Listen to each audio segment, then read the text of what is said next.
Internet oso zabala da, eta gauza asko biltzen ditu. Gauza logikoa badirudi ere, nik badaezpada esaten dizuet. Horregaitik oso zaila da interneten dagoen guztiaz ohartzea eta interneten dauden gauza guztiak ezagutzea. Eta horregatik nik bideo honen bidez, nire ustez Sims Laurako dauden modik onenak erakutsiko dizkizuet. Lehenik eta behin hasiko gara mod bat zer den definituz. Mod hitza ingelesezko modification hitzetik dator.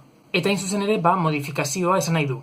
Modifikazioa, aldakuntza edo aldatzea. Eta mod da modification horren laburpena. Modu ez ofizialean egiten diren artxiboak dira eta normalean bideojokoen jokalariek egiten dituzte, normalen ez, beti. Eta bere izenak esaten duen bezala, aldaketak ekartzen dizkiete jokuei. Badaude mota ezberdinetako modak. Core ez dakit nola oskatzen den, ingelesa oso txarra delako, bale? Core scripts mod, beste bat da script mod, object script mod, eta tuning mod. Object scripts modetan oinarrituko naiz gaur. Eta noski, bideoaren amaieran erakutsiko dizuet nola sartu mod hauek gure jokuan. Gaurkoan, CC-ari buruz hitz egingo dizuet. Eta zer da CC? CC da ingelesezko custom content edo custom content edo dena delakoa, ez dakidalako ingelesa ondo ahoskatzen, beraz barkatu. Eta gazteleraz ezagutzen den kontenido personalizado. Euskeraz nik deituko nioke pertsonalizatutako edukia edo pertsonalizatutako modak. Lehen esan dudan bezala, gaur hitz egingo dizuet nire ustez Sims Laurako onena den eduki pertsonalizatuari buruz. Mod hauen egileen izenak aipatuko dizkizuet eta behean informazio kutxan izango dituzue haien profiletarako edo haien sare sozialetarako estekak, nahi baduzue edo zein gauza deskargatu edo pizkatxo bat kuskuseatu edo hori izango duzue guztia.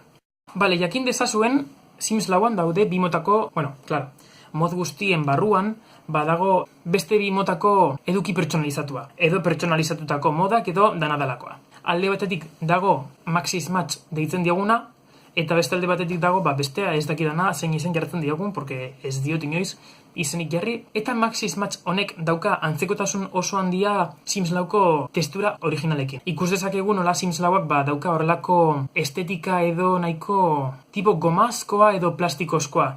Horregatik niri errealistagoak diren grafikoak gustatzen zaizkidanez, nahiago ditut errealistagoak diren modak. Horregatik gaur horiek erakutsiko dizkizuet.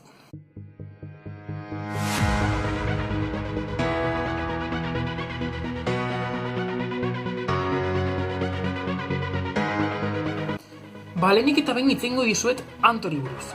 Anto, Sims 2aren garaian hasi zen ileak egiten gure Simentzako, eta niri beti gustatu izan zaizkit asko bere ileak, ez dakit. Oso nire ustez testura osonak dauzkatelak. Beste pertsonekin bezala, behean izango dituzue bere sare sozialetako edo bere sare sozialetarako linkak. Honek batez ere egiten ditu neskentzako ileak, edo behintzat lehen. Orain, Sims Lauak aukera ematen digunez mutilei eta neskei arropa eta ile bera jartzeko, bere ilea da nahiko unisexa.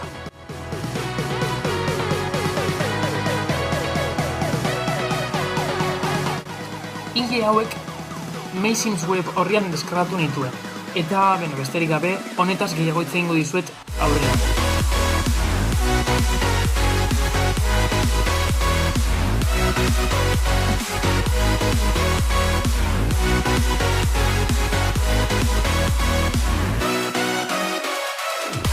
Kafi da duela urte asko ezagutzen dudan beste egile bat. Asko gustatzen zaizkit bere ile guztiak, edo ia guztiak behintzat, batez ere ile luzeak egiten ditu eta, hor daukazue. Egile hau Sims Lauarekin batera agertu zen, 2014an nahi zuzen ere uste dut. Eta, 2016tik ez dakigu ezer berataz, edo nik behintzat ez dakit ezer berari buruz, ez duelako ezer argitaratzen, baina asko gustatzen zaizkit bere ileak. Hau ere duela nahiko denbora gutxi agertu egin zen, eta oso azkar ikusi dut nik behintzat aldaketa itzela berak egiten dituen ileetan. Hasieran ez zitzaizkidan asko gustatzen, baina egun batetik bestera ikusi nuen horrelako aldaketa izugarria bere kalitatean, eta orain pilo gustatzen zaizkit bere ile guztiak.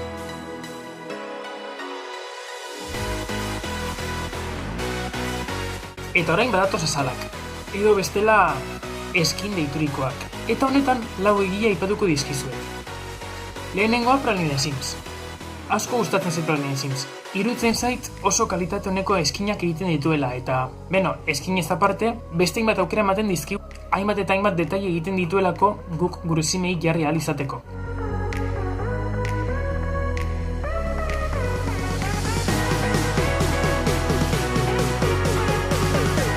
Hau ere asko gustatzen zait. Uste dut, bere eskinak bakarrik erabiltzen baitugu simak ez direla oso ondo geratzen, behintzaten niri, ez zaizkit oso ondo geratu, baina aurpegian beste detaile batzuk jartzen badizkiogu oso ondo geratzen dira egile honen azalak.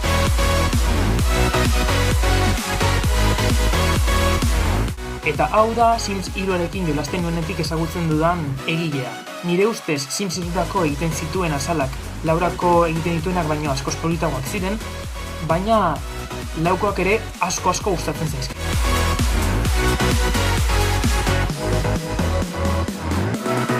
Hau ere asko gustatzen zait. Bere eskinek detaile asko dauzkate aurpegietan, eta ez dira nik erabiltzeko moduko eskinak berak egiten dituen gehienak, baina badauzka zenbait azal asko gustatzen zaizkidanak, haien kolorengatik, detailengatik, eta uste dut oso errealistak direla. Niretzat oinarrizkoen diren osagarriak hauesek dira, hagin hauek ez dakidanak oraintxe bertan norenak diren, eta ondoren datozen betileak, Simsek egindakoak.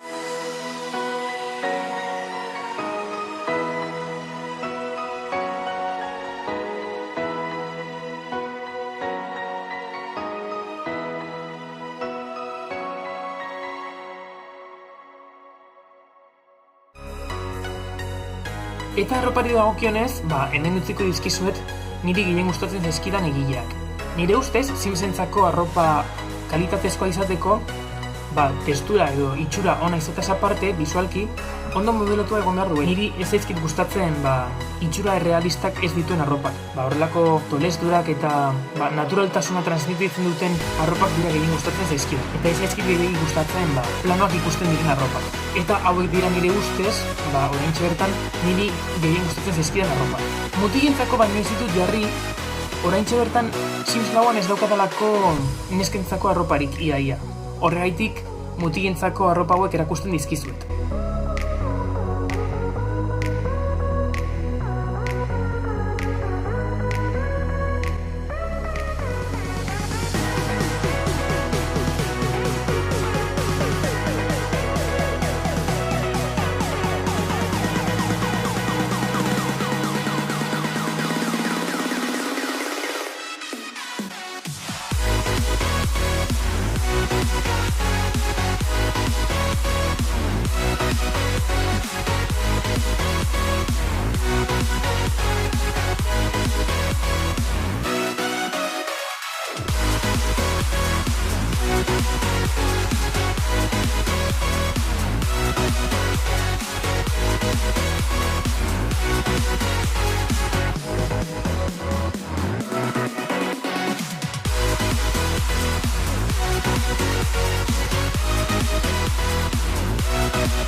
Makillajeari dagokionez, nik normalan makillaje erabiltzen dut nire Simsekin.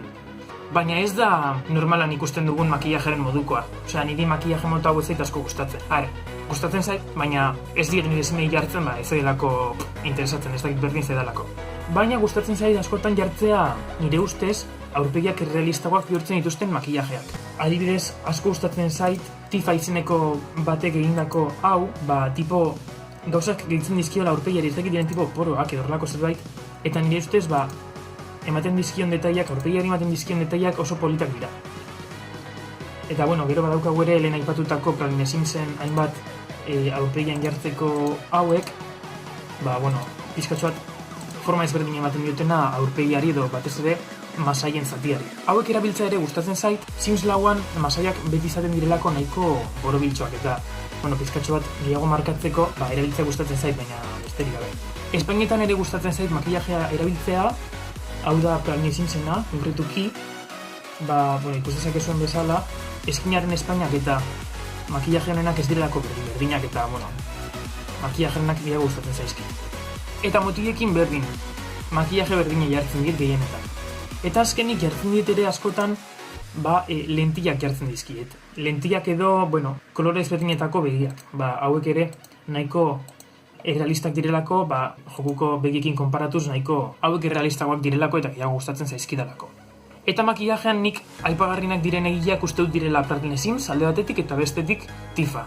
Eta benetan pilo gustatzen zaizkit biak.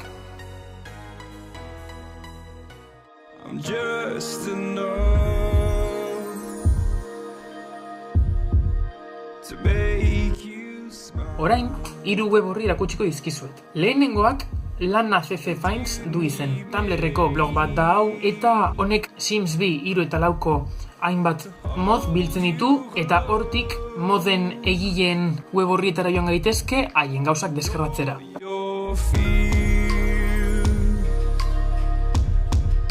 Ondoren badaukagu Maysims. Honetaz hitz egin dizuet lehen momentutxo baten eta hemengo hile batzuk erakutsi dizkizuet lehen, web orri honetan garrantzitsuena da izena ematea. Behin izena eman ondoren, webak eskaintzen dizkigun objektuak zein beste egile batzuek egindako biltzen dituen objektuak deskargatu ahalko ditugu. Eta azkenik badaukagu TSR, The Sims Resource edo pronuntziatzen den bezala. Ezagunenetarikoa da eta lehen aipatu ditudan egile askoren gauzak hemendik deskargatu ahalko dituzu. Izan ere nik egile asko edo egile gehienak Kathy, Praline Sims eta horrelakoak web honen bidez ezagutu nituen eta egia esan asko gustatzen zait web hau. Egia esan 3 webak gustatzen zaizkit pilo, baina hau ere bai. Eta hau izan zen ezagutu nuen lehena.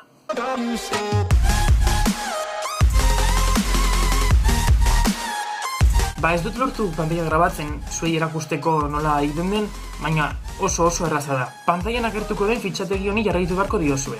Hasierako botoiari eman eta ondoren dokumentuei. Eta dokumentuen barruan egongo da karpeta bat deitzen dena Electronic Arts. Horren barruan Los Sims 4 eta horrek beste hainbat karpeta izango ditu bere barruan. Deskargatzen ditugun package artxiboak, modzak, alegia, mods izeneko karpeta batean sartu beharko ditugu. Zer gertatzen da? Karpeta hori guk sortu behar dugula. Los Sims 4ko karpetan, saguarekin eskumako botoiari eman, karpeta berri bat sortu eta mods izena jarri. Eta horren ondoren, deskripzio kutxan deskargatzeko utziko dizuedan artxibo bat, resource CFG, uste dut deitzen dela, sartu beharko duzue karpeta horren barruan. Eta gero karpeta honetan sartu beharko dituzuen, nahi dituzuen mod guztiak. Ez daukat ezer gehiago erakusteko, behintzat simak sortzeko menuan. Niri gehien gustatzen zaizkidan modak erakutsi dizkizuet, eta espero dut zuen gustokoak ere izatea. Eskerrik asko bideo ikusi izateagatik, eman like gustatu bazaizue eta ez ahaztu kanalera suskribatzen, eta hurrengo bideoan ikusiko dugu elkar. Agur!